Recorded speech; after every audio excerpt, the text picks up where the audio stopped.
In front of me is Oppo A52, and let me show you how to change icon themes, how to change the shape of your icons.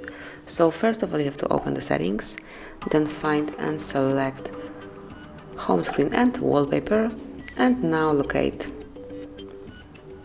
set icon style.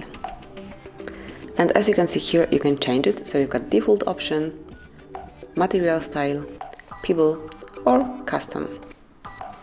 So you can smoothly customize it. At first you can pick the shape, then you can change the foreground and also the icon size. So just pick the option that you would like to apply. We can pick, for example, this one, and tap on apply.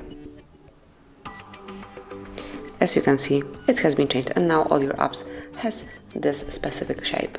So this is it. This is how you can customize your icons, how you can set some different theme. Thank you for watching. Please subscribe our channel and leave the thumbs up.